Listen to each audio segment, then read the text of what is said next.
En el funeral de su propio hijo, Aurelia escuchó a su nuera susurrar entre dientes: «No pienso cuidar a esa bruja vieja ni un solo día más».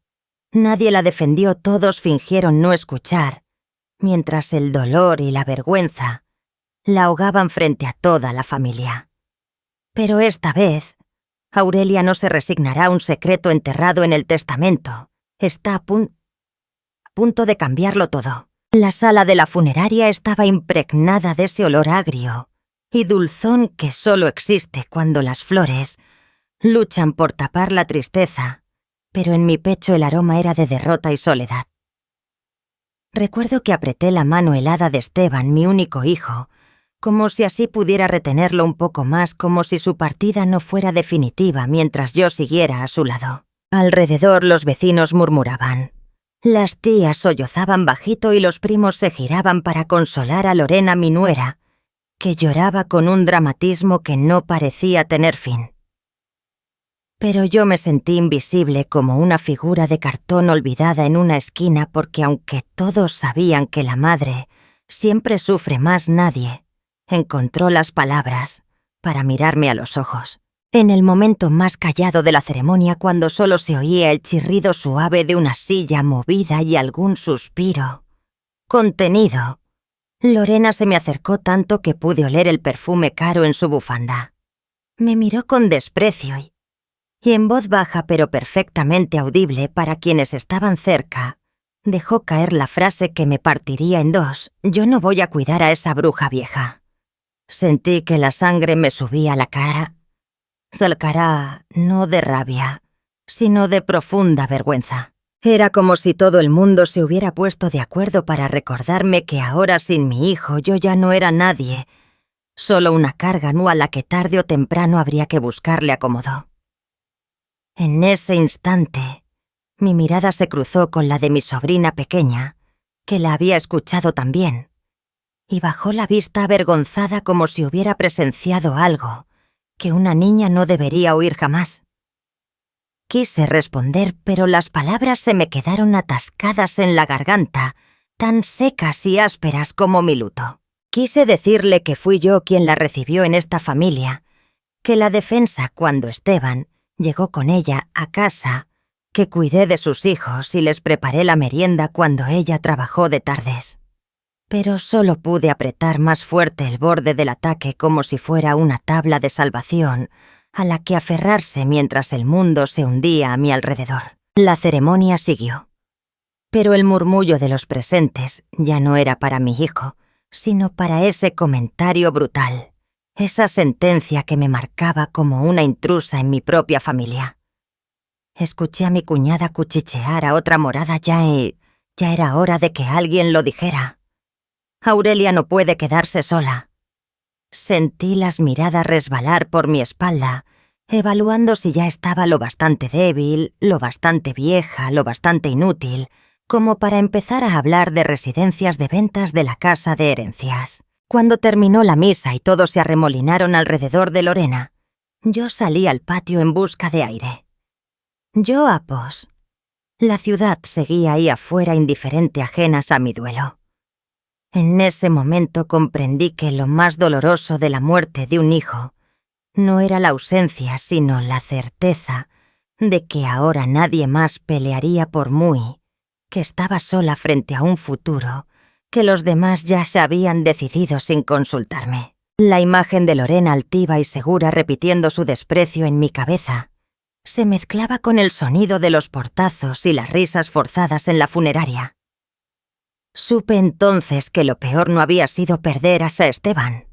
Lo peor sería sobrevivir a él en una familia donde de pronto yo era la extranjera, la sombra incómoda de una historia que los demás querían dejar atrás. Esa noche, en la soledad de mi habitación con las luces de la calle, proyectando sombras temblorosas sobre las paredes, juré para mis adentros que aunque la pena me ahogara, no iba a permitir que me borraran tan fácilmente. Algo en muy roto pero terco se rebeló ante la idea de ser tratada como una carga, como un estorbo.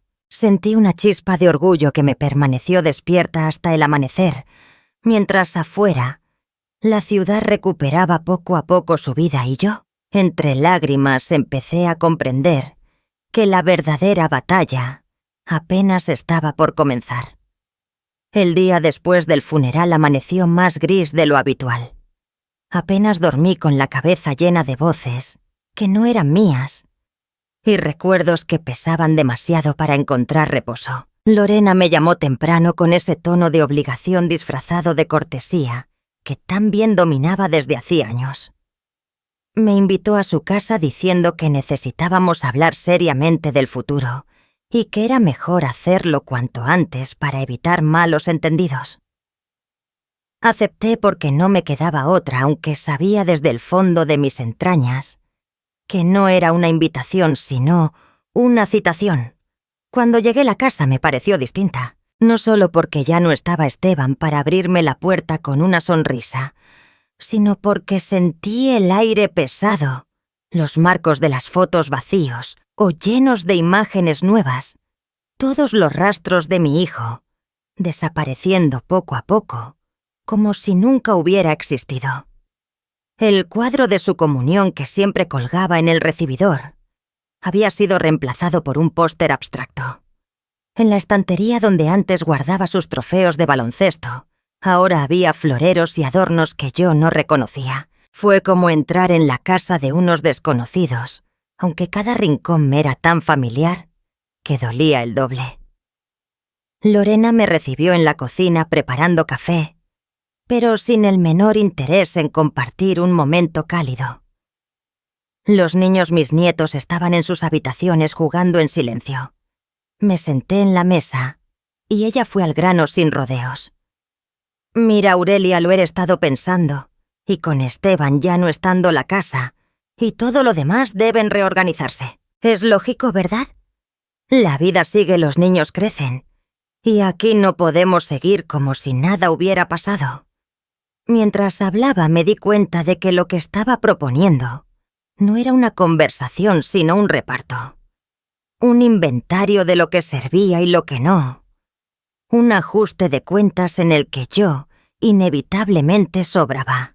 Me dijo que sería más cómodo para todos si yo pensaba en mudarme, tal vez a una residencia, donde te puedan cuidar mejor. Ya tienes una edad, y así los niños pueden tener más espacio. Añadió que podía ayudarme a buscar un lugar adecuado, y que, por supuesto, se encargaría de mis cosas. Su voz sonaba suave, pero sus palabras eran afiladas. Me costó tragar saliva. Sentí cómo la vergüenza y el orgullo se enfrentaban en mi pecho. No era solo la propuesta, sino la forma en que lo decía, como quien se deshace de un mueble antiguo. Me recordó una conversación vieja de cuando mi madre enfermó y mis tíos decidieron sin consultarla que era hora de llevarlas a una residencia. Ella tampoco tuvo voz, solo un asiento de pasajera en su propio destino. Miré alrededor y vi que las fotos familiares donde salía yo con Esteban ya no estaban. En su lugar, imágenes de viajes de Lorena con los niños, postales, de lugares donde nunca fui invitada.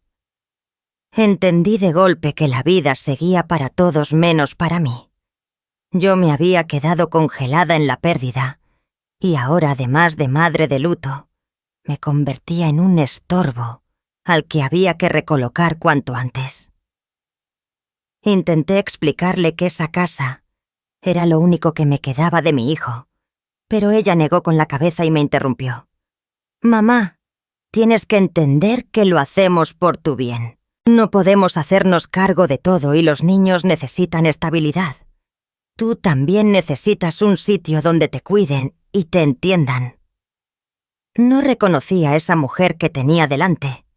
Era la misma que me pedía consejos cuando nació Renata, la que me entregaba a los niños para que los cuidara mientras ella trabajaba. Ahora me miraba como a una obligación incómoda que prefería quitarse de encima cuanto antes. Me levanté para ir al baño y aproveché para recorrer el pasillo. Allí donde antes estaban los dibujos que Renata me hacía y pegaba con celo, solo quedaban marcas en la pintura. Sentí que me estaban borrando de la memoria de esa casa, de la historia de mi familia. Regresé a la cocina y Lorena ya estaba con el teléfono en la mano, enseñándome folletos de residencias, sonriendo como si me estuviera haciendo un favor. No pude contener las lágrimas y le pedí un poco de tiempo diciendo que necesitaba pensar. Ella asintió, pero en su mirada vi que para ella mi decisión ya no importaba. El futuro estaba decidido y yo solo debía aceptarlo con dignidad. Caminé de regreso a mi piso sin saber cómo debía sentirme. Rabia, tristeza, miedo. Todo se mezclaba en un nudo que apretaba en la garganta. La soledad de la viudez era una cosa, pero la soledad de ser apartada por los tuyos era mucho más cruel. En casa me senté junto a la ventana contemplando la calle y preguntándome si alguna vez podría volver a sentir que pertenezco a algún sitio. O si ya definitivamente mi vida sería eso, esperar a que otros decidan por mí. En ese momento supe que algo tenía que cambiar, aunque aún no sabía. Aquella noche la casa estaba tan callada que cualquier crujido de los muebles viejos me parecía el eco de voces perdidas en el tiempo. El vacío de la ausencia de Esteban seguía agrandándose en cada rincón, y a pesar de lo cansada que estaba, no podía dormir. Busqué refugio en la mecedora junto a la ventana con la manta sobre las rodillas y una taza de tila igual que hacía Carmen, cada vez que la tristeza la acechaba. Carmen fue mi amiga de la infancia, casi una hermana. Habíamos compartido confidencias, secretos y también esas penas de mujeres que pocas veces se confiesan en voz alta. Cuando Carmen enfermó, su familia prometió que nunca la dejaría sola. Sin embargo, después de un tiempo, la soledad fue la que la cuidó, porque todos estaban ocupados con sus propias vidas. Recuerdo cómo me llamó algunas tardes, solo para escuchar una voz conocida y cómo en sus últimos días repetía con amargura: «Aurelia, no dejes nunca que decidan por ti. Si no te cuidas tú y nadie lo hará». Su frase que tantas veces escuché retumbó esa noche con fuerza en mi memoria. Pensando en Carmen y su historia, me di cuenta de que la Cúa no era tan diferente. Yo también había dedicado toda la vida a los demás, primero a mis padres, luego a Esteban y después a los nietos. Siempre poniéndome en el último lugar, siempre justificando los desplantes, las exigencias y los silencios. Ahora, tras la muerte de Esteban, veía cómo poco a poco la gente a mi alrededor empezaba a considerarme una carga, una presencia incómoda de la que había que ocuparse, pero sin ganas, ni afecto real. Miré mi reflejo en el cristal con el cabello canoso y el rostro marcado por los años y las preocupaciones.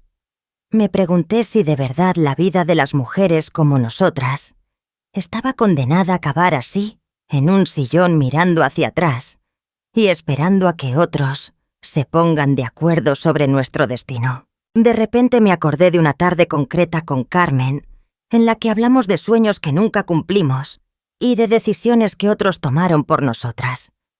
Aquella vez ella me confesó que se arrepentía de no haber puesto logicites a tiempo, de no haber levantado la voz cuando todavía tenía fuerzas. Te quitan poco a poco la voz y la voluntad, Aurelia. Cuando te das cuenta ya nadie te pregunta qué quieres, solo te informan de lo que va a pasar. Esas palabras me persiguieron durante horas, hasta que el reloj dio las 3 de la madrugada y con la cabeza llena de recuerdos sentí una mezcla extraña de miedo y rebeldía. Miedo a convertirme en una sombra de lo que fui, pero también rebeldía contra esa resignación amarga que se instala cuando uno cree que ya no le queda nada que decir. Saqué del cajón una vieja carta que Carmen me dejó antes de morir, escrita con esa caligrafía firme que nunca perdió. No seas mártir, Aurelia. Nadie y a darte las gracias por sacrificarte. Cuando sientas que te empujan fuera, recuérdame y da un golpe sobre la mesa. Al leerlo sentí el impulso de hacer algo diferente. Si Carmen no pudo cambiar su final, yo al menos tenía la oportunidad de intentarlo. Pensé en mi situación en Lorena, en la familia de Esteban, en todos los que suponían que yo aceptaría cualquier decisión sin rechistar. ¿Acaso no merecía yo un poco de respeto, una voz propia? Cerré los ojos y recé bajito pidiéndole a Carmen, allá donde estuviera, que me diera la valentía que a ella le faltó al final. Decidí que no iba a permitir que me relegaran a un rincón sin pelear. La tristeza de la pérdida seguía doliendo, pero ahora la acompañaba una chispa nueva de determinación. Sabía que el camino sería largo y que no sería fácil enfrentar a la familia, a los amigos y sobre todo a mi propio miedo al cambio, pero también sabía que si no empezaba a cuidarme yo misma nadie más lo haría. Cuando el primer rayo de sol iluminó la ventana y las campanas de la iglesia anunciaron un nuevo día, me sentí menos sola. Era el momento de preguntarme: ¿y si por una vez la historia no terminará igual que siempre?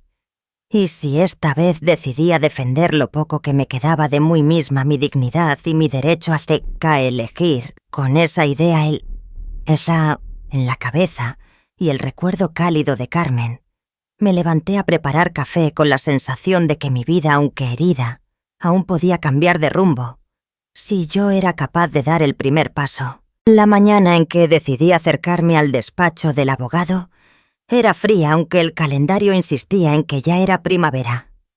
Caminé por la calle mayor con paso lento, sintiendo las miradas curiosas de algunos vecinos que me reconocían y pensaban, o quizás cuchicheaban, que ya era hora de que la viuda de Esteban pusiera en orden los asuntos que todos suponían tan sencillos. Nadie sospechaba la tormenta que llevaba por dentro, ni el miedo mezclado con una dignidad herida, que me hacía mantener la cabeza alta incluso cuando lo único que deseaba era dar media vuelta y encerrarme en casa. El despacho de don Tomás Ramírez estaba en el segundo piso de un edificio antiguo.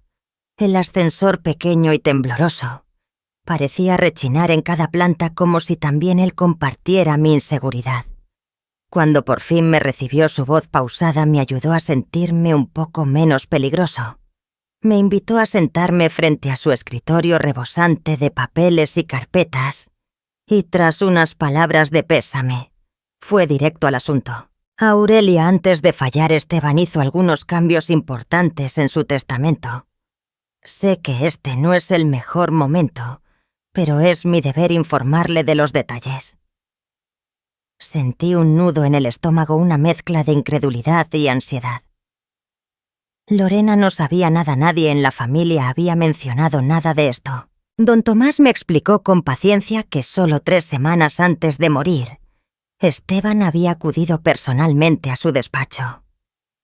Su voz temblorosa por la emoción quedó grabada en la grabadora que el abogado guardaba para estos trámites tan delicados. Escuché ese breve mensaje. Quiero asegurarme de que mi madre quede protegida pase lo que pase, o cosas que aún no puedo explicar. Confío en usted, don Tomás, para que respete mis deseos. Aquellas palabras llenas de una gravedad que yo no le conoció me helaron la sangre. Mientras el abogado detallaba los cambios, sintió que el aire se hacía más denso. El piso de la casa, los ahorros principales, el seguro de vida y la cuenta corriente pasaban a mi nombre. Para los nietos, Esteban dejó estipulado un fondo que solo podría recibir al llegar a la mayoría de edad. Lorena, en cambio, solo recibiría lo justo para el dadia a dadia de los niños y los gastos básicos. Apenas podía creer lo que escuchaba. No solo porque era la primera vez en años que sentía que tenía voz y voto en algún asunto familiar, sino porque intuía que aquel movimiento de Esteban no era casualidad. Recordé todas las veces en que en los meses anteriores le noté inquieto, distraído, como si pesara sobre sus hombros una preocupación que no quería compartir. Ahora ese miedo se hacía carne en mis manos mientras firmaba el acta de aceptación de la herencia, no sin antes preguntar si estaba segura de comprender las implicaciones. Asentí porque sabía que si no lo hacía yo, otros decidirían por mí. No tiene licencia. Fue la primera vez en mucho tiempo que sentí que tomaba las riendas de mi destino, aunque fuera bajo la sombra de una ausencia insoportable. Don Tomás me ofreció un café y me sugirió mantener en secreto la información hasta que llegara el momento adecuado. Las familias Aurelia a veces pueden ser un campo de batalla cuando hay bienes de por medio. Le recomiendo cautela y prudencia. Sus palabras me hicieron sentir aún más peligroso, pero también reforzaron. Es la decisión que ya venía madurando desde hacía días.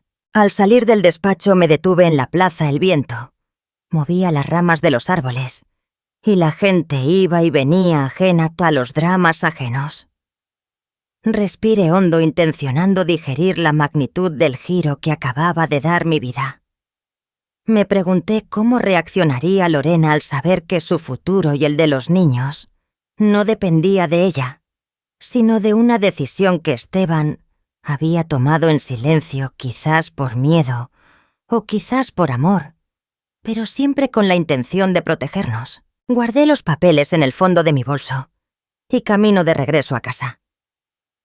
Esa tarde me senté a repasar mis recuerdos, las últimas conversaciones con mi hijo, sus gestos de preocupación, su modo de evitar ciertas preguntas.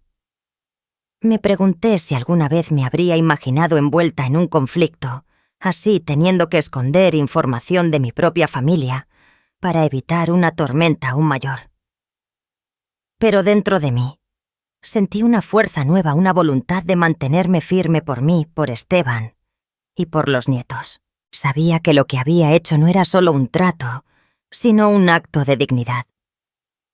No podía saber aún qué consecuencias tendría esa decisión, pero sí que debía estar preparado para enfrentar lo que viniera. En el fondo presentía que los verdaderos secretos apenas estaban saliendo a la luz, y que mi vida, lejos de apaciguarse, estaba a punto de complicarse aún más. Aquel viernes, después de una mañana de gestiones y papeles, volví a casa con la idea de repasar mis cuentas como hacía siempre desde que Esteban en vida me insistió en tener un pequeño colchón para emergencias. Él era prudente. No confiaba nunca en dejar todo al azar.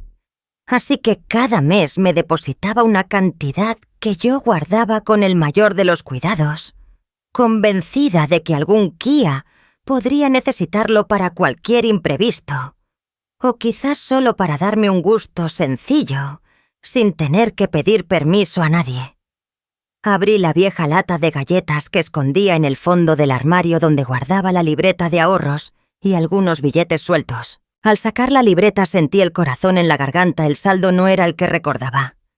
Faltaba una cantidad importante, la suficiente, como para que el vacío no fuera un simple error de cálculo. Revisé las anotaciones, repasé los movimientos. Vi varias extracciones hechas en días en los que yo ni siquiera había pisado el banco. Sentí el frío recorriéndome la espalda. Durante unos minutos pensé que me había equivocado, que era mi memoria la que me traicionaba, que quizás Esteban había hecho algún pago antes de morir.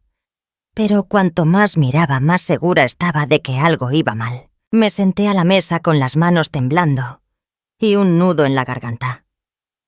Llamé al banco, pero no obtuve respuestas claras. Solo que las extracciones habían sido realizadas con mi tarjeta y mi clave. Tuve la certeza amarga de que solo una persona más tenía acceso a esos datos. Pensé en Lorena, en las veces que se ofreció en ayudarme con los pagos, en las ocasiones en que pidió mi tarjeta porque era más cómoda, y recordé el último mes cuando su actitud se volvió más impaciente, incluso cortante cada vez que hablábamos de dinero. Dudé antes de enfrentarla, pero la desconfianza ya era demasiado grande para ignorarla. Esa tarde, mientras los niños hacían los deberes y la televisión sonaba de fondo, la llamé a la cocina. Traté de ser prudente, de no acusar directamente, pero la tensión era evidente. Lorena, he notado que falta dinero en mi cuenta. ¿Tú has sacado algo últimamente? Quizás por algún gasto de la casa. Ella no me miró a los ojos. Se limitó a enarcar una ceja y negar con la cabeza con ese gesto de superioridad Qué bien le salía cuando se sentía acorralada. No, Aurelia, yo no he tocado nada. Pero también te digo que no entiendo para qué quieres seguir guardando ese dinero. Al final todo es para la familia. Si falta algo será por alguna factura o algún imprevisto. Ya no tienes por qué andar controlando tanto. No confías en Muy. No seas egoísta. Sus palabras cayeron como un jarro de agua fría. No era solo el dinero. Era esa acusación disfrazada de reproche la manera en que transformaba mi precaución en un acto de mezquindad. Sentí rabia, pero sobre todo una tristeza profunda. Hasta ese momento, pese a todo aún, guardaba la esperanza de que a su manera Lorena y yo podríamos encontrar una forma de convivir, de apoyarnos en la desgracia compartida. Pero esa pequeña traición, esa mentira descartada, fue como una última puñalada a la confianza que durante años intenté construir. Pensé en Esteban, en su fe ciega en que todos podíamos arreglarnos hablando, en que bastaba con querer para superar cualquier problema. Pero la realidad era otra. La confianza, una vez rota, no se recompone solo con palabras. Si quieres saber más sobre ti mismo, déjame solo y dime de qué estás hablando. Supe que desde ese instante ya no podía fiarme de ella. Lo que más me dolía no era la cantidad perdida, sino la certeza de que el lazo entre nosotras estaba irremediablemente dañado. Lloré en silencio de cara a la almohada como una niña. No solo por el dinero ni por la soledad, sino por el miedo a que la historia de Carmen, la de tantas mujeres antes que yo, se repitiera de nuevo. Yo pago el dormitorio. Me pregunté cuántas veces había cedido, había callado, había aguantado pensando que era lo mejor para todos. Y si alguna vez alguien se había dado cuenta de lo que yo sacrificaba coa tras Kian. A la mañana siguiente, al mirarme al espejo, vi un rostro más cansado, más viejo, pero también más firme. Algo en Muy se había roto, sí, pero otra parte, la que Carmen siempre me animó a cuidar, empezó a despertar. Tomé la decisión de proteger lo poco que me quedaba, aunque tuviera que pagar el precio del distanciamiento, del conflicto, del rechazo. Ya no podía permitirme más ingenio. Si quería conservar algo de dignidad, debía empezar a poner mientes. Quizás no recuperaría el dinero ni la confianza perdida, pero tenía que intentar salvarme a Mucha misma antes de perderme del todo. La sombra de la traición no se iría fácilmente, pero tampoco mi determinación de no dejarme pisotear una vez más. Aquella tarde la lluvia golpeaba con insistencia los cristales y el cielo se teñía de gris sobre Salamanca. El sonido monótono del agua era la única compañía en una casa demasiado silenciosa. Pensaba en las palabras de Lorena, en la frialdad con la que me trataba últimamente, en el vacío cada vez más grande entre yo y los niños, y en cómo el dolor se acomodaba en mi pecho como un inquilino al que no sabía echar. De pronto el teléfono fijo sonó en la mesita del pasillo. No esperabas a nadie. No solía recibir llamadas que no fueran de servicios o avisos médicos. Contesté casi con desgana, pero la voz al otro lado me hizo sentarme de golpe. «Aurelia, soy Claudia. ¿Te acuerdas de Muy?» Sin enredadera. Claudia, la hermana menor de Lorena, a quien conocí cuando era una adolescente perdida, venía a mi memoria como un soplo de tiempos más amables. Había pasado mucho desde aquellos años en que le ofrecí techo y comida cuando su familia la apartó por sus malas notas y su rebeldía. Esteban la animó a estudiar, y en casa encontró comprensión, incluso cariño de madre. Tras la muerte de mi hijo, no la volvió a ver. Supe por comentarios sueltos que había progresado y que ahora tenía un buen trabajo en una empresa de informática en Madrid, aunque nunca se casó ni formó familia. Su llamada me preguntó, pero aún más su petición. Quería verme en persona, decía que era importante y que necesitaba hablar conmigo sin que Lorena lo supiera. Nos encontramos en una discreta cafetería al lado de la Plaza Mayor. Claudia llegó puntual envuelta en un abrigo oscuro y con el gesto algo cansado. Sus ojos, sin embargo, reflejaban una mezcla de afecto y preocupación genuina. Apenas sentadas me agarró la mano y antes de que pudiera preguntar nada, me dijo que sentía mucho lo de Esteban y que había seguido todo el drama familiar a distancia sin intervenir, porque no sabía cómo hacerlo sin empeorar las cosas. Se disculpó por no haberme llamado antes. La miré con ternura recordando la adolescente frágil de antaño y viendo ahora a una mujer segura pero marcada por las cicatrices de la vida. Claudia me envió un mensaje. Me confesó que no confiaba en su hermana desde hacía mucho y que aunque le dolía admitirlo, creía que Lorena era capaz de manipular cualquier situación si veía peligrar su bienestar. Me contó episodios del pasado, pequeños robos, mentiras para salirse con la tuya, adicciones ocultas a las que nadie quiso de mirar frente en la familia. Me dijo que desde que Esteban enfermó y murió tan de repente, sentí un mal presentimiento. Había intencionado hablarlo con sus padres, pero siempre la callaban temerosos de romper la imagen de buena hija, buena madre que Lorena había construido. Yo sé que tú siempre me creíste y nunca me juzgaste, susurró. Por eso te busco ahora. Si necesitas ayuda, cuenta conmigo. Nadie debe estar solo y menos tú. Atentamente suyo. Le confesé mis sospechas, el dinero desaparecido, el trato frío, la presión para irme de casa, las insinuaciones de Lorena, para internarme en una residencia. Claudia está triste.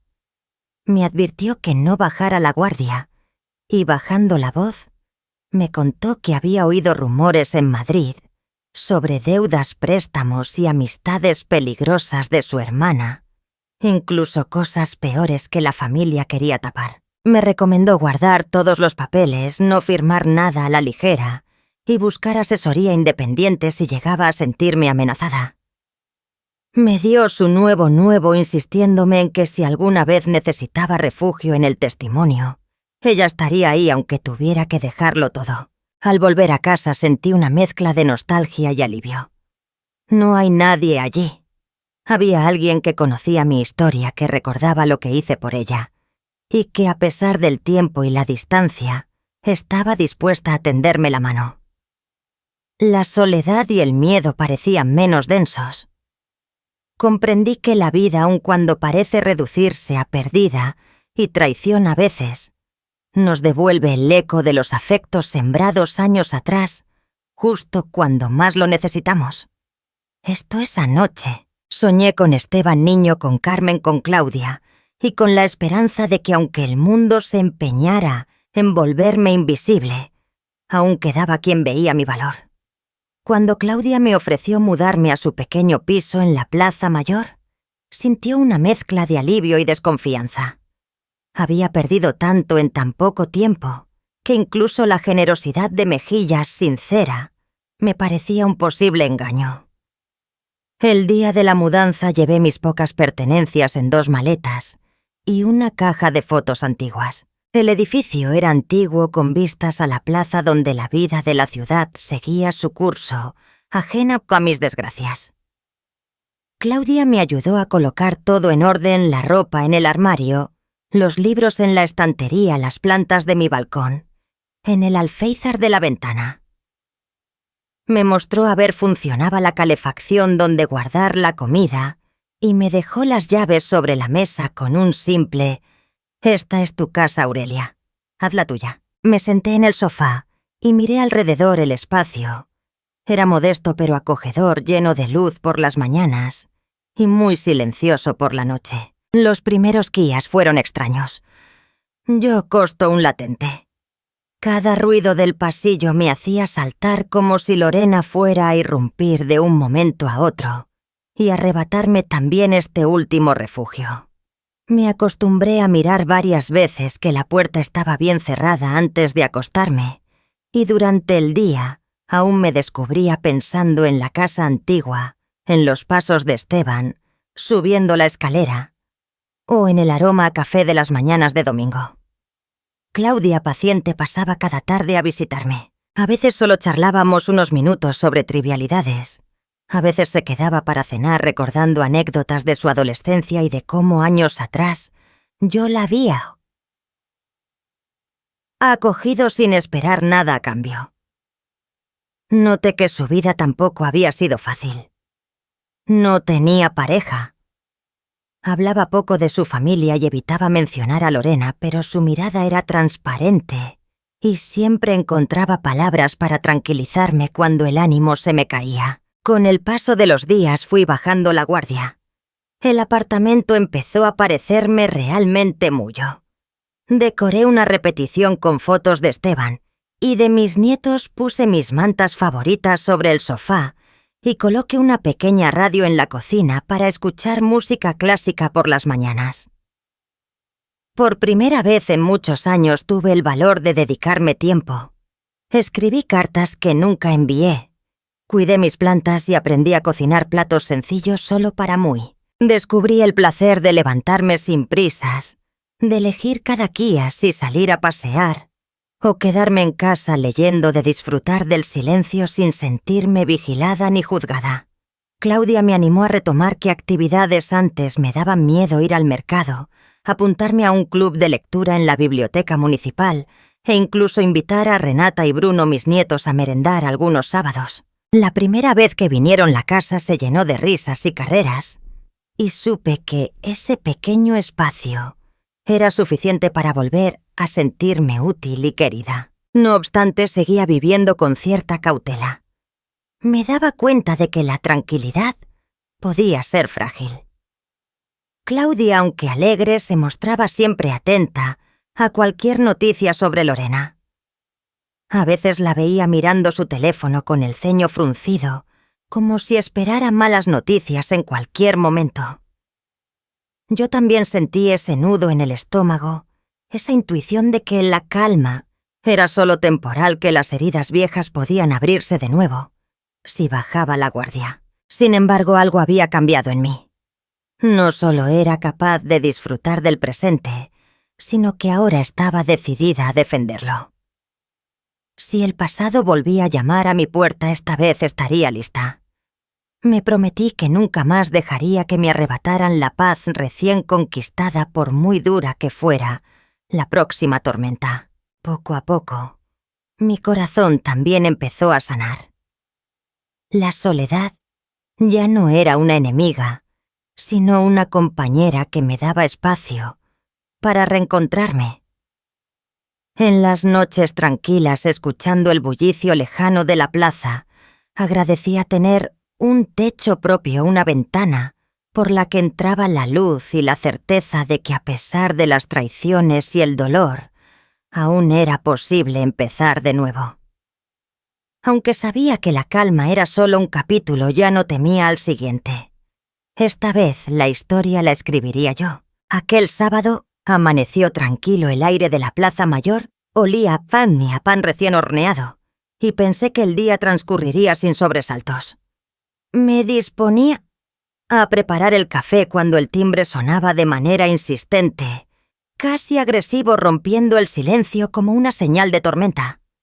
Al asomarme por la mirada, reconocí de inmediato la silueta tenda de Lorena, y junto a ella los rostros de Renata y Bruno, mis nietos. La expresión de Lorena era distinta, no había rastro de la arrogancia fituosa habitual, sino una mezcla de nerviosismo y apuro que enseguida me puso en alerta.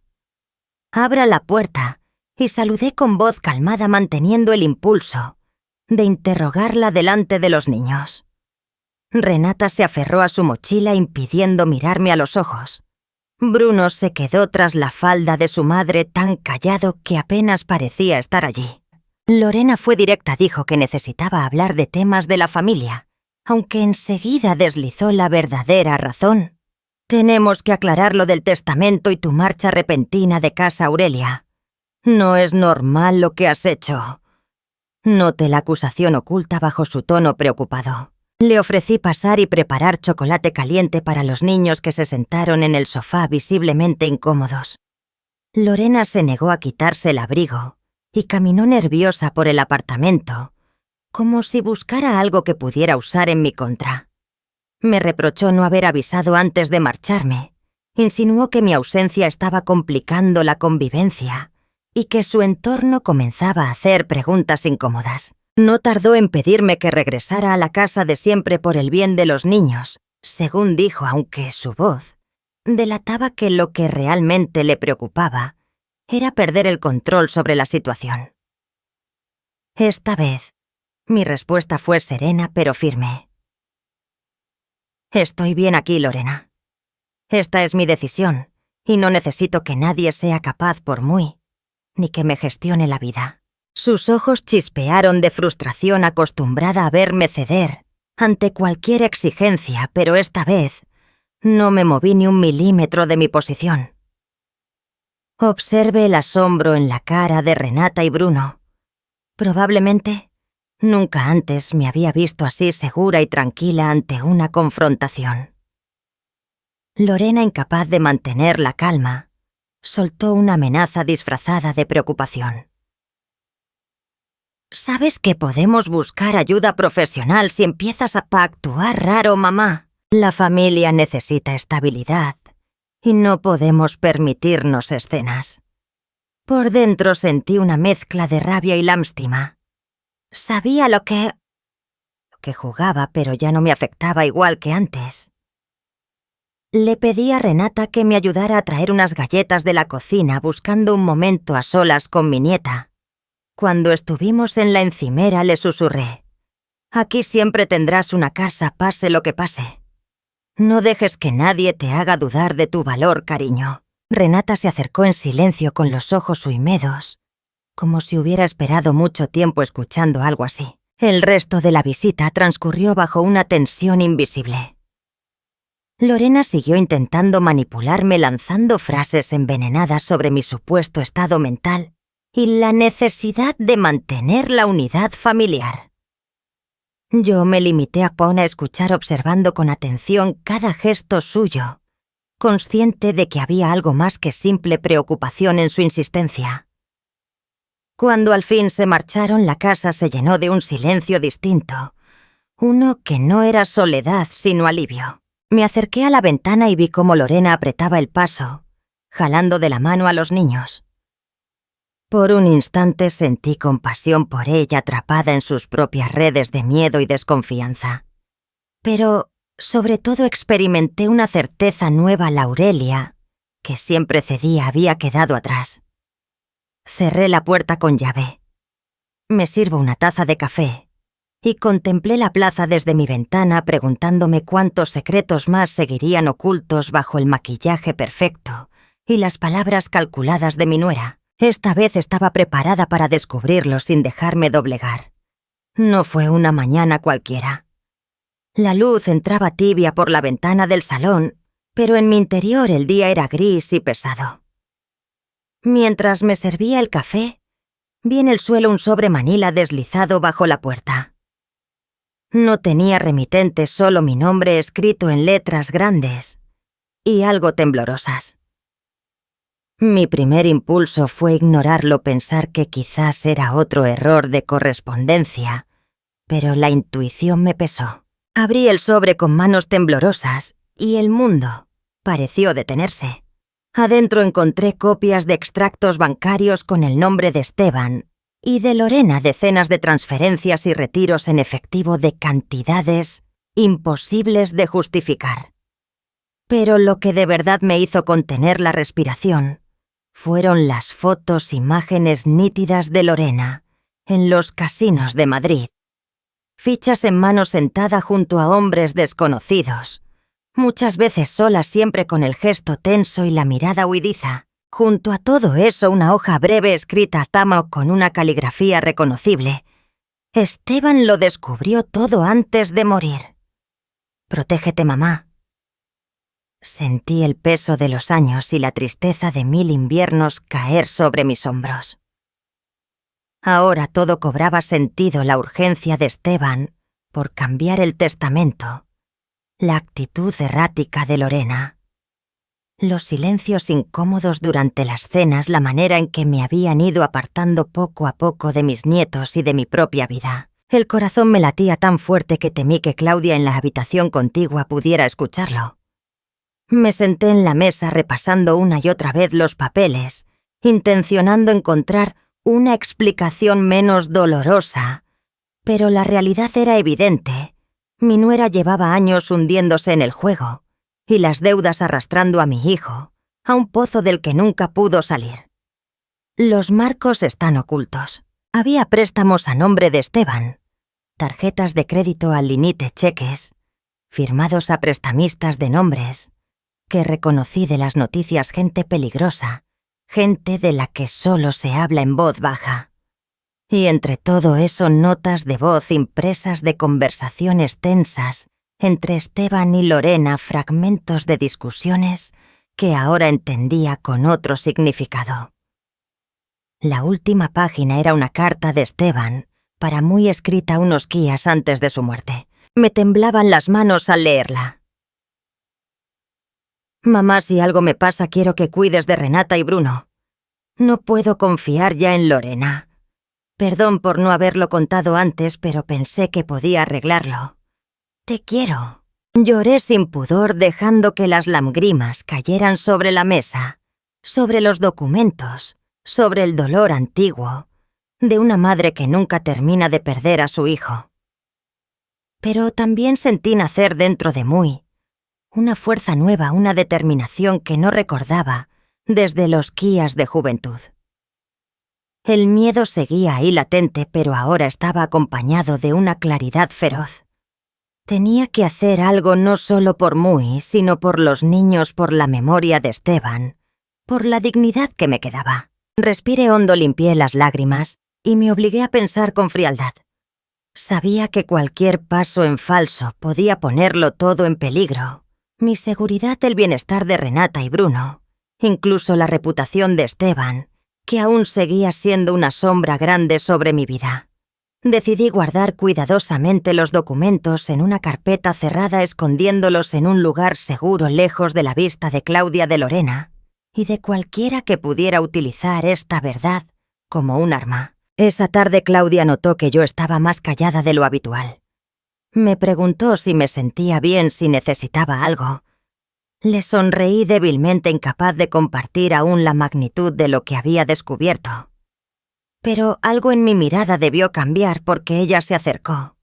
Me tomó la mano y me susurró: «Si necesitas hablar, estoy aquí». Violeta. Sentí un escalofrío de gratitud y miedo. Podría confiar plenamente en ella. ¿O sería un riesgo innecesario? Mientras la noche caía sobre Salamanca, me asomé a la ventana y vi a lo lejos las luces de la ciudad, preguntándome cuántas mujeres como yo estarían atravesando batallas similares, luchando por un poco de justicia, de paz de verdad. Sabía que el camino por delante sería duro, que Lorena no se rendiría fácilmente, que mi familia y mi nombre podían verse arrastrados por el escándalo si no actuaba con cuidado. Pero también sabía que la verdad, una vez revelada, tiene el poder de limpiar hasta las heridas más profundas.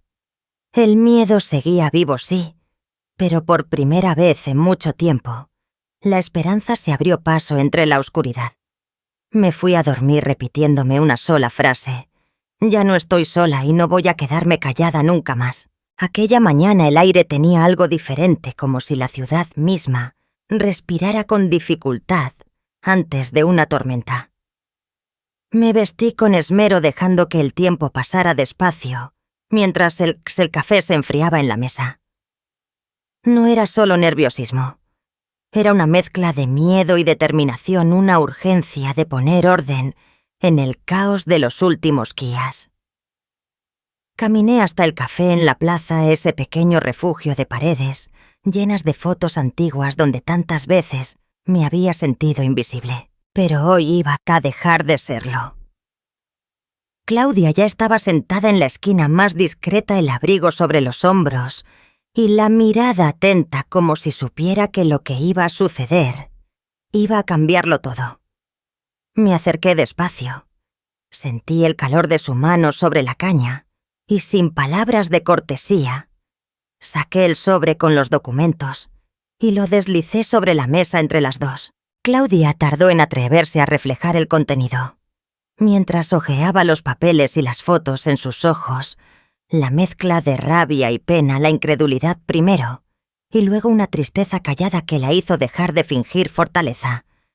No dijo nada hasta que terminó de leer la carta de Esteban. Entonces, alzó la vista y la más peligrosa que nunca. Siempre temí que algo así estuviera pasando, confesó con voz baja. Lorena siempre ha tenido esa parte oscura, pero no pensé que llegaría tan lejos, ni que pondría en peligro a los niños, a ti, incluso a sí misma. Le conté todo cómo Lorena me había ido aislando poco a poco, cómo empezó a convencer a los demás de que yo ya no era la misma, que la edad me había robado la razón, y que todo lo que decía era producto de la confusión. Le hablé de las noches de insomnio del vacío cuando me negaron ver a mis nietos, del miedo de que nadie creyera mi versión de la soledad espesa que había llenado mi casa y mi alma. Claudia me escuchó en silencio sin interrumpir, apretando mi mano cada vez que mi voz temblaba. Sentí que por fin podía soltar el peso de tantas verdades calladas durante años. Cuando acababa el café se había enfriado y fuera empezaban a sonar las campanas del mediodía. Claudia fue tajante. Tía, tenemos que actuar antes de que Lorena reaccione. Lo primero es contactar al abogado de la familia. Yo hablaré con él. Y tú, mientras tanto, no te expongas ni un minuto. Mantén todo lo que has recibido a salvo. Y si necesitas ayuda, llámame. Tía me entregó un teléfono pequeño solo para emergencias. Y se despidió de Muy, con un abrazo largo. Cálido, lleno de esa complicidad que solo se da entre mujeres que han sufrido más de lo que muestran. Al salir del café, sentí el aire más ligero. Ya no era solo el miedo lo que me guiaba. Era la esperanza, la certeza de que aún podía luchar y sobre todo que esta vez no lo haría sola. Al llegar a casa el silencio fue diferente. No era el de la renuncia, sino el de la preparación. Saqué mi cuaderno de tapas azules, ese viejo diario que tantas veces había guardado, las lágrimas y las victorias, miemas de mi vida, y empecé a escribirlo todo, fechas, nombres, lugares, recuerdos, palabras dichas y palabras calladas. Lo escribí con la calma de quien sabe que cuando llegue el momento tendrá que defenderse, pero lo hará con dignidad. Ese diario sería mi escudo, si todo lo demás fallaba. Esa noche la ciudad dormía mientras yo seguía escribiendo. Pensé en Esteban, en la Carmen de mi juventud, en mi propio reflejo en el espejo de la madurez. Pensé en la fuerza inesperada que nos nace cuando sentimos que ya no queda nada por perder, y aún así apostamos lo que nos queda por lo justo. No hay dormitorio, no hay espacio. Pero en ese insomnio encontré la paz extraña de quien ha decidido no ceder ni un milímetro más ante la injusticia. Miré por la ventana, vi cómo la luz de la luna cubría los tejados de Salamanca y sentí por primera vez en mucho tiempo que algo dentro de Muy estaba a punto de renacer. Al día siguiente, todo podría cambiar para bien o para mal, pero ya no tendría miedo. Y esa en mi vida era una pequeña victoria. El día que Lorena decidió enfrentarme, el cielo estaba cubierto por nubes pesadas y el aire en la casa parecía aún más denso que de costumbre. Sabía incluso antes de que llamara a la puerta con esos golpes duros y nerviosos que no venía como la nuera altiva y fría de siempre, sino como alguien que por primera vez en mucho tiempo sentía el peso del miedo. Abrí la puerta con la serenidad de quien lleva noches enteras preparándose para ese momento. Ella entró casi atropellando el recibidor, los ojos hinchados de no dormir y el temblor en las manos que no pudo disimular ni siquiera apretando el bolso contra el pecho. Su voz, cuando empezó a hablar, fue apenas un susurro, cargado de urgencia y culpa. «Tenemos que hablar. No puedes hacerme esto. No puedo perderlo todo. La miré, sintió una compasión lejana, pero no permitió que la lástima tomara las riendas. Caminé despacio hacia la mesa del comedor donde había dispuesto con esmero los papeles, las copias de las deudas, las fotos de sus noches en los casinos de Madrid, las transferencias y sobre todo el cuaderno de Esteban donde mi hijo relató con detalle sus sospechas y el porqué de su decisión final. Empujé los documentos hacia ella. No estoy aquí para hacerte daño, Lorena, pero tampoco para soportar más mentiras ni amenazas. Dije con voz clara, buscando sus ojos para que supiera que ya nada me doblegaría. Si vuelves a intentar manipular a los niños y me privas de verlos, o sigues diciendo que estoy loca, todo esto irá directo a la política y a la familia Carrera. Y créeme, después de esto, ni tú ni nadie podrá volver a señalarme. La vi desplomarse poco a poco, primero intencionando una última soulica, luego cediendo al peso de sus propios errores. Se llevó las manos al rostro y lloró. No ese llanto orgulloso y contenido, sino el de quien ha caído en la cuenta de que ya no puede huir ni convencer a nadie. Durante un instante, la sala pareció volver al pasado, a los días en que todavía creía que podía salvar lo que quedaba de nuestra familia. Pero esa nostalgia se rompió cuando Lorena por fin levantó la cabeza y asintió. «¿Qué quieres que haga?», preguntó, y su voz era la de una niña perdida. «No te pido nada más allá de lo justo», respondió. «Firmarás un acuerdo ante el abogado, reconociendo mi derecho a cuidar y visitar a los niños sin interferencias ni mentiras. Y pedirás perdón no solo a Muy, sino delante de toda la familia por el daño y las calumnias».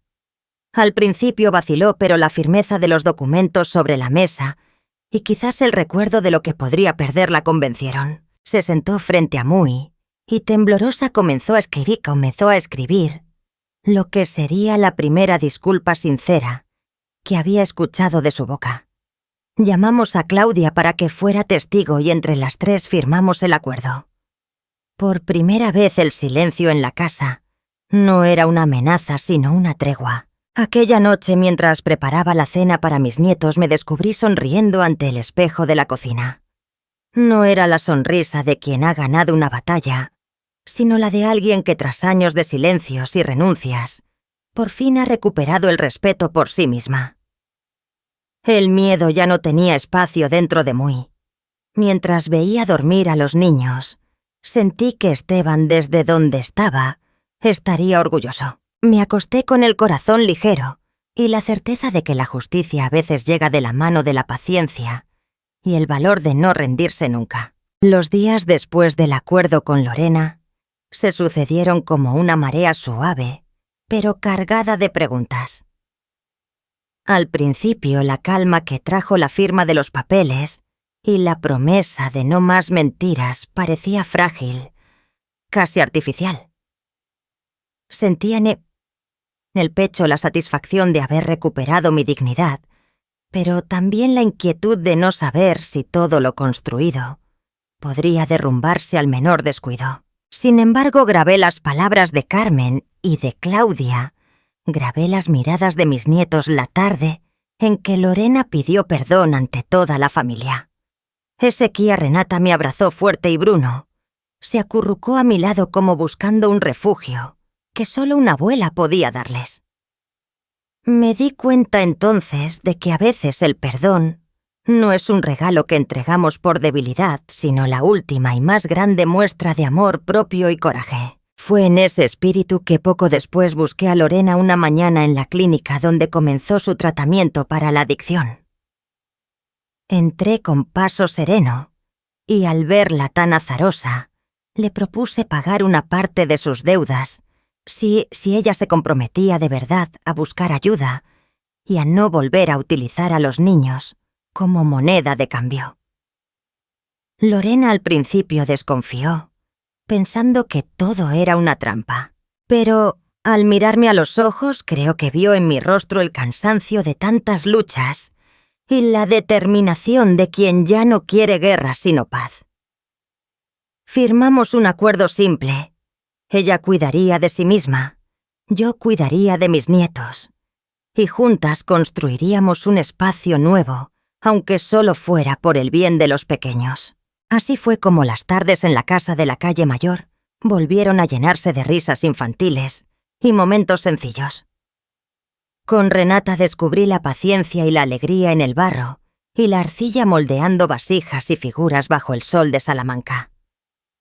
Bruno, curioso y quise inquieto, me pedía cuentos cada noche y juntos leíamos historias que hacían volar su imaginación. Poco a poco, la soledad fue cediendo espacio a una rutina acogedora, donde el cariño y el respeto mutuo reemplazaban el resentimiento y el miedo. Los vecinos que antes solo veían en Muy a una anciana problemática, empezaron a acercarse a preguntar cómo podía seguir tan entera y optimista después de tanto dolor. Algunos incluso me pidieron consejos para enfrentar sus propios desafíos familiares. En mi corazón sentí que estaba sembrando algo más grande que cualquier herencia material, la confianza en la bondad y la fuerza de las mujeres mayores, el valor de perdonar sin olvidar. Pero las noches aún traían consigo sus propias dudas. Me preguntaba si Lorena realmente cambiaría, si mi generosidad no terminaría volviéndose en mi contra. Recordaba cada palabra dura, cada desprecio, cada hojagrima, derramada en silencio durante los peores momentos. ¿Qué puedo hacer al respecto? ¿De verdad es posible volver a confiar en quien un código destruyó la paz de tu vida? No tenía respuestas firmes, solo la certeza de que mi elección, aunque imperfecta, era la única que podía mirar a los ojos a mis nietos y enseñarles a no guardar rencor. La vida entendida por fin no es una línea recta de justicia o venganza. Es una espiral de oportunidades para ser mejores, para soltar el pasado y abrazar lo que queda. Esa tarde, mientras veía a Renata y Bruno jugar en el jardín, supe que el verdadero legado que dejaría no sería ni la casa ni el dinero, sino la manera en que aprendimos a seguir adelante, aun cuando el corazón esté lleno de cicatrices. Y aunque el futuro sea incierto, me sentí en paz por haber elegido el camino de la compasión. Aquel jueves amaneció con una brisa suave y la luz dorada entrando por la ventana de la cocina. Yo estaba preparando café cuando escuché el timbre. Al abrir la puerta vi a Pilar, mi vecina de toda la vida, con una bandeja de bizcocho aún tibio. Pilar nunca fue de palabras amables. Me había vuelto reservada, una de esas mujeres que observan todo desde la distancia y rara vez se involucran. Pero aquel día en su mirada había algo diferente, un destello de complicidad y quizás una pizca de arrepentimiento. Entró sin decir mucho y se sentó en la mesa, como si lleváramos años compartiendo meriendas y confidencias. Empezamos hablando de cosas triviales, el clima, los nietos, la última vez que el panadero subió los precios. Pero poco a poco la conversación fue entrando en aguas profundas. Pilar escuchaba sintiendo en silencio, mientras yo, casi sin darme cuenta, fui desgranando los sucesos de los últimos meses. Hablé de Esteban, de Lorena, de las noches de insomnio y los días en que sentía que el mundo se me venía encima. No buscaba hojas. Simplemente necesitaba soltar el peso de tantas heridas acumuladas. Pilar no interrumpió, solo una vez presionó mi mano. Y entonces, cuando terminó, respiró hondo y me miró de frente. «¿Sabes, Aurelia?», dijo, «yo también he sido dura contigo. Siempre te vi como una mujer difícil, distante. Pero ahora veo lo equivocada que estaba. Oh, que tener mucho coraje para no soportarse por dentro después de todo lo que has vivido. Eso es fuerza de verdad, no el orgullo ni la rabia». Sentí como la emoción me subía a la garganta, y en mis ojos debía de verse el brillo de unas lágrimas que no supe ni quise contener. Después de ese momento de honestidad, Pilar me contó de un pequeño grupo de mujeres mayores que se reunían cada semana en el centro cultural. Se apoyaban mutuamente, compartían recetas, paseos y sobre todo historias de resistencia. Me pidió que la acompañara el próximo miércoles. Al principio dudé, aún había un retazo de timidez y de miedo a exponer mi fragilidad ante extraños, pero la calidez de Pilar, su humildad para reconocer su error y la mano tendida cuando más lo necesitaba, me animaron a decir que sí. Aquella tarde, mientras Pilar se despedía en la puerta y el sol caía sobre los tejados de Salamanca, sintió que algo cambiaba en mi interior. No solo estaba recuperando la paz en mi hogar, sino que poco a poco el mundo exterior dejaba de ser hostil. Esos pequeños gestos, esas palabras sinceras, tejían un nuevo refugio. Una roja invisible de mujeres que, como yo, habían aprendido a caer y levantarse 1000 veces. Pilar se convirtió en ese puente que me faltaba entre el aislamiento y la pertenencia, entre la soledad y la solidaridad. Por la noche, con el corazón aún removido, abrí mi cuaderno y escribí una frase que flotaba en mi mente desde que Pilar cruzó la puerta. Lo que mis hijos han perdido no es solo una casa o una herencia, sino la dicha de ser amados y perdonados, incluso en sus errores. Esa certeza me reconfortó como un manto cálido. Me dormí con la esperanza renovada de que, a pesar de las traiciones y las decepciones, siempre existe la posibilidad de empezar de nuevo, de encontrar aliados inesperados y de descubrir que la verdadera familia a veces se elige, no se hereda, que hereda. El primer día de la primavera llegó cargado de una luz suave y tibia, como si la vida misma quisiera darme una tregua después de tantos meses de frío y sobresaltos. Me levanté temprano como siempre, pero ese día tenía en mente algo especial. Decidí junto con Renata y Bruno plantar un rosal blanco en la esquina soleada del patio, justo donde a Esteban le gustaba sentarse en las tardes de verano, a leer o mirar jugar a los niños.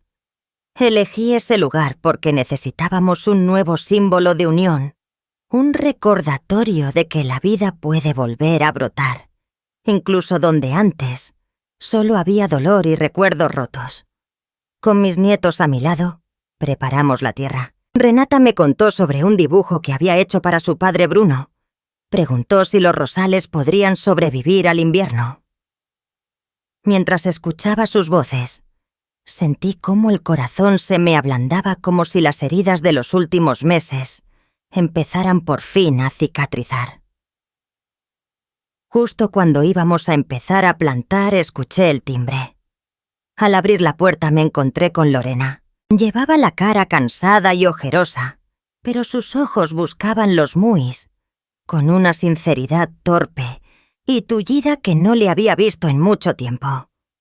En la mano traía una bolsa con pan recién horneado y unas flores silvestres, como si no supiera muy bien cómo pedir perdón, pero quisiera empezar de alguna manera.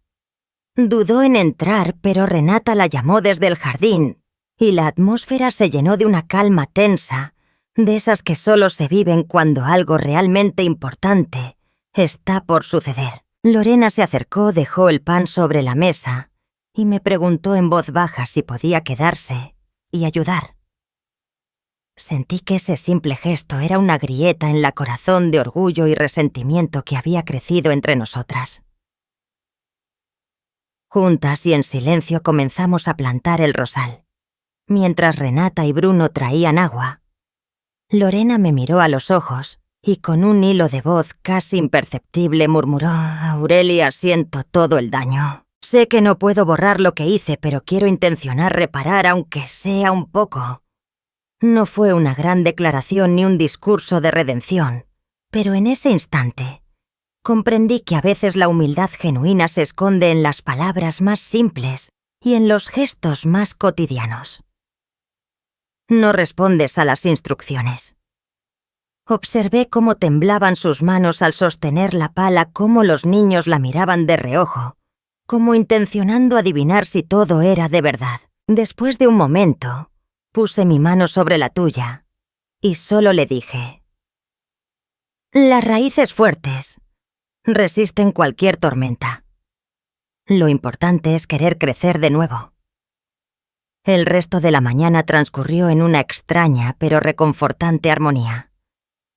Los niños jugaban alrededor del rosal Lorena y yo intercambiamos algunas palabras triviales, pero detrás de cada gesto había una voluntad silenciosa de reconstruir algo que se había roto hace tiempo. Cuando terminamos de plantar, regamos juntos la tierra, y en ese acto sencillo sentí como si de alguna manera el pasado empezara a quedar atrás, como si la vida nos diera la oportunidad de sembrar una nueva confianza. Lorena, antes de marcharse, se volvió y me dio las gracias con lágrimas en los ojos. Le devolví una sonrisa pequeña pero sincera. No sabía si todo sanaría, si algún guía podría perdonar del todo, pero entendí que dar una nueva oportunidad era también liberarme de los viejos rencores. Por la tarde me senté junto a la ventana con una taza de té, mirando el rosal recién plantado, mientras los niños pintaban en la mesa del comedor. El sol bañaba el jardín y en el aire flotaba una quietud esperanzadora. En ese silencio sentí que la casa, mi vida y hasta el recuerdo de Esteban respiraban más livianos. Anoté en mi diario: «Hoy no hemos resuelto todo, pero hemos sembrado la semilla de algo distinto».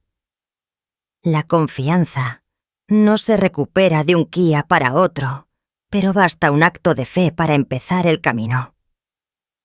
Me fui a dormir pensando que aunque el futuro siguiera incierto, ya no le tenía miedo. Había descubierto que incluso la herida más honda puede ablandarse con un poco de humildad y la voluntad de empezar otra vez. El tiempo fue deslizándose con la suavidad de las tardes de septiembre, trayendo consigo esa calma discreta que solo se valora después de muchos años de sobresaltos y desilusiones. La casa de la calle mayor que un cúa se sintió como una jaula de recuerdos y ausencias. Fue transformándose poco a poco en un refugio cálido, donde el pasado dejó de doler tanto y el futuro, aunque incierto, ya no daba miedo. Las mañanas empezaron a tener su propio ritmo. Renata y Bruno correteaban entre las habitaciones, su risa resonando en las paredes, y yo desde la cocina podía escuchar sus pequeñas discusiones por un libro o por el mejor trozo de pan tostado. Si quieres saber más sobre la situación, podrás hacerlo más rápidamente que antes. Si deseas saber más sobre ello, podrás hacerlo de inmediato. Encontré en la escritura un nuevo refugio. Empecé a redactar mis memorias en un cuaderno de tapas gastadas, decidida a dejar constancia de mis días, no solo para Muy, sino para esos dos niños que algún día crecerían y quizás también dudarían de su valor en medio de la vida. Anotaba los detalles pequeños, el aroma del café por las mañanas, la manera en que Renata inclinaba la cabeza al modelar el barro, la risa contagiosa de Bruno cuando por fin lograba leer una página difícil sin trabarse. Quería que si alguna vez todo volviera así a torcerse, ellos pudieran leer esas páginas y recordar que incluso en medio de las tormentas su abuela Vicot habían encontrado belleza y sentido. De vez en cuando las puertas de la casa se abrirían para visitas inesperadas.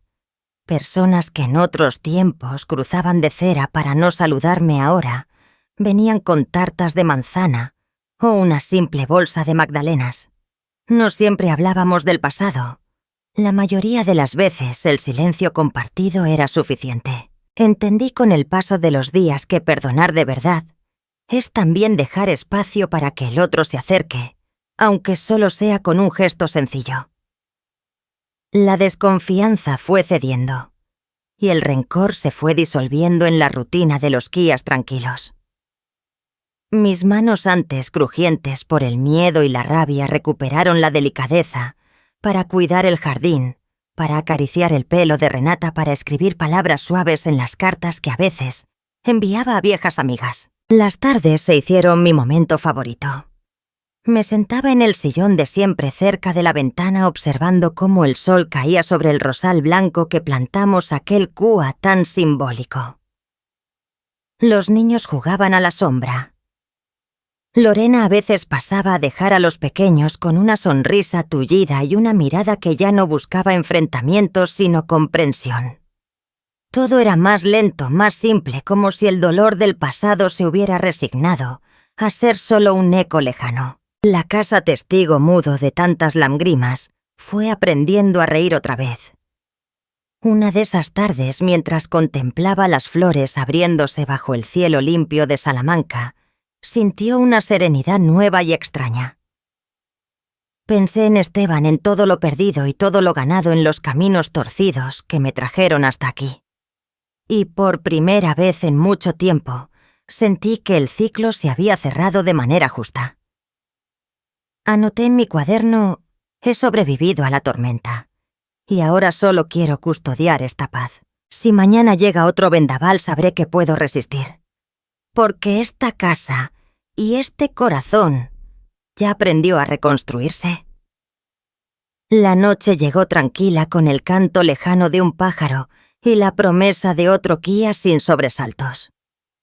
Abracé a mis nietos antes de dormir, agradecida por el simple privilegio de estar. Ya no me asustaba la soledad, ni el paso del tiempo, ni las cicatrices. La vida por fin se sentía caña. Y con esa certeza apagué la luz y dejé que el sueño me envolviera, segura de que al despertar, la paz seguiría ahí esperándome como la flor blanca que resistió el invierno. El tercer aniversario de la muerte de Esteban llegó con un aire diferente. Ya no era el luto oscuro ni el silencio doloroso de los primeros años. Aquella mañana la casa en la calle Mayor estaba viva. Renata y Bruno se despertaron temprano para preparar el desayuno. Lorena, más serena, trajo flores frescas y por primera vez preguntó si podía quedarse un rato más.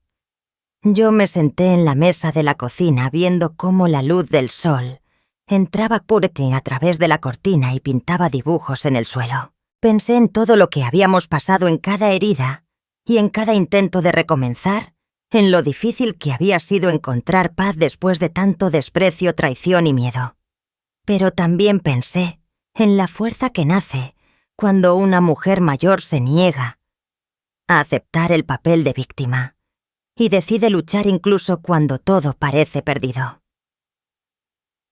Después de desayunar salimos al jardín.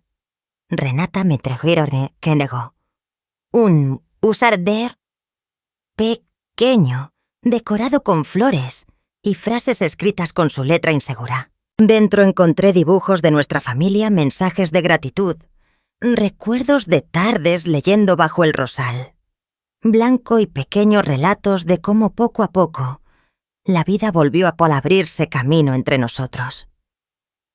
Me emocioné al ver que, a pesar de todo, mis nietos veían en mí un refugio, una raíz firme a la que podían aferrarse. Les dije que la libertad y la dignidad no se regalan, se conquistan día a día, aunque el mundo intente negar su valor. Les conté sin amargura que los errores de los adultos no definen el futuro de los niños y que siempre pueden elegir la bondad antes que el rencor. Juntos plantamos otro rosal blanco en el rincón soleado del patio. Lorena me miró sus ojos ya no tan duros y murmuró un gracias que, aunque pequeño, se sintió verdadero.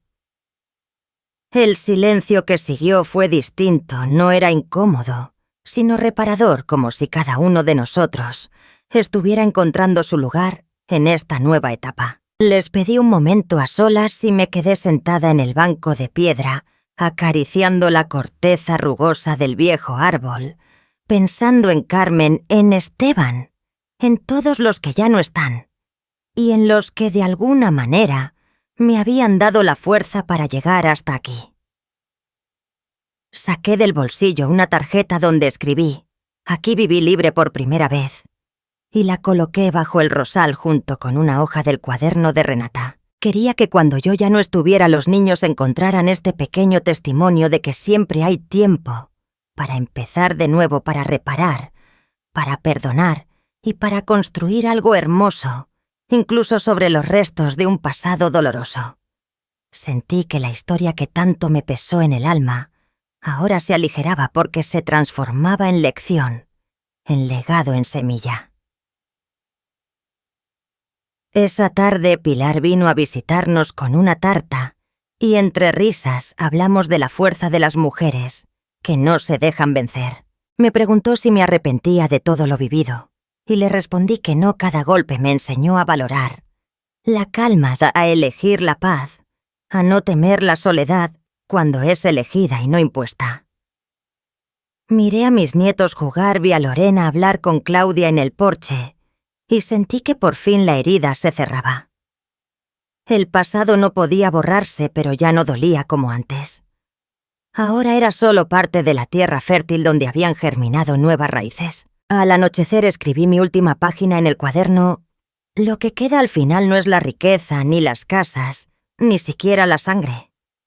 Es la fe en que el amor, la bondad y la dignidad pueden sobrevivir a cualquier tormenta si uno se atreve a defenderlas.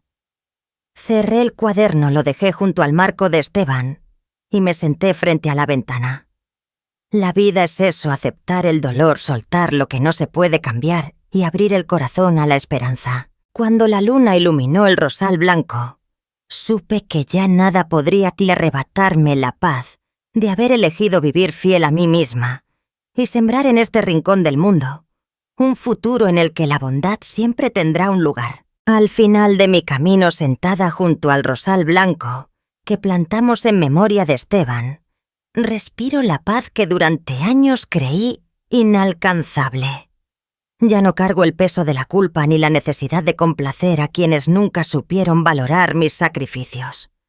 Hoy elijo mi propia compañía, mi dignidad y la alegría de ver crecer a mis nietos libres de mentiras. Comprendí que nadie merece el derecho de decidir mi valor y que el amor verdadero empieza por respetarse aunque una misma. La luz dorada del atardecer baña mi jardín y en ese brillo suave reconozco la fuerza que surgió de tantas heridas. Aprendí que a veces cortar lazos es el primer paso hacia la libertad y que cada mujer tiene derecho a escribir su propio final sin miedo ni arrepentimientos. Así, mi historia no termina con dolor, sino con la certeza de que fui capaz de florecer incluso tras las tormentas más largas.